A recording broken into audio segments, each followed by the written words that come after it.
Help me reach 1,000 subscribers. Drop a like on the video and tell me what you think in the comments. I read them all. Thank you. My name is Caleb. And if you had asked me last year to describe my marriage, I would have called it stable. Maybe a bit quiet, maybe too routine, but steady enough that I didn't question it. Mara, my wife, always preferred life without surprises. No abrupt changes, no noise, no mess. We married young, built predictable patterns together, and I assumed that was enough. Not perfect, but stable. But life doesn't always break loudly. Sometimes the cracks form in silence, in places you never thought to check. It happened on an easy Saturday afternoon. The sun felt soft, the kind of day where everyone seemed a little lighter. We went to a small family restaurant near home. Mara liked their salads. I liked that I didn't have to cook or clean. We barely spoke after sitting down. She was glued to her phone, tapping and scrolling with that icy focus she developed over the past year. Every attempt I made to talk fizzled before it even began. Then she looked up, expression flat, and said, "You should eat alone today." I blinked, thinking she meant a home or needed to step out for a call. Anything that made sense. But she added, almost irritated, "Sit somewhere else. I need space." We were already sitting together. We'd arrived together. The request didn't feel like marriage trouble. It felt like being pushed out of my own life. I asked quietly, "You're serious?" She nodded without a hint of emotion. "I just want to think." So I stood up. I wasn't angry, just emptied out. I picked up my plate and walked to a lonely table in the corner, feeling like a guest in my own marriage.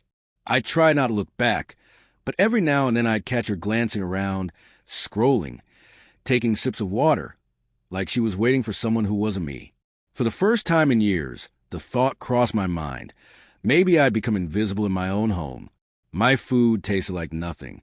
I kept wondering what I'd done wrong. Was I too dull? Too quiet? Too predictable? When someone pushes you aside long enough, you start interrogating yourself like you're the problem. 5 minutes passed. Then 10. That's when they walked in. 3 women, around my age or a bit younger.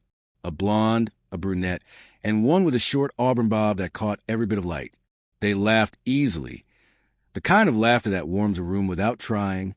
They searched for a table, but the place was full. The auburn-haired one, Tessa, caught my eye and smiled. Not flirtatious, just genuinely kind. After months of feeling like a shadow, being seen hit harder than I expected. They approached my table. "Is anyone sitting here?" the blonde, Lena, asked. "No, go ahead," I said. They sat down with relieved laughter, introducing themselves like people who didn't carry storms around. When I told them my name, they repeated it with a warmth I hadn't heard from Mara in months. We talked about simple things. The food, the crowd, the weather. And for the first time that day, I smiled without forcing it. Then Tessa glanced toward Mara and asked gently, "Is that your wife?" "Yeah." "She looks upset," she observed softly. I swallowed. She told me to sit somewhere else. All 3 of them exchanged a look. Not pity, not judgment, just understanding. "Well," Lena said quietly, "then I'm glad you're with us." Her words loosened something tight inside me, not because they were attractive, though they were, but because in 10 minutes they showed me more warmth than Mara had in months. When I glanced back at Mara, she was staring at us, not casually, sharp, narrowed, almost offended, like I'd broken some unspoken rule by not sitting alone, like an obedient placeholder in her life. When our eyes met, she flicked her gaze away with a coldness I felt deep. I tried to stay focused on the conversation. Ella, the brunette, asked about my job. When I explained I worked in logistics, she smiled and said, "That actually sounds tough. You must be good under pressure." I couldn't remember the last time someone complimented me without a hint of sarcasm. Tessa talked about working in a nonprofit. Lena described her hiking plans. It was just normal human connection, something I hadn't realized I'd been starving for.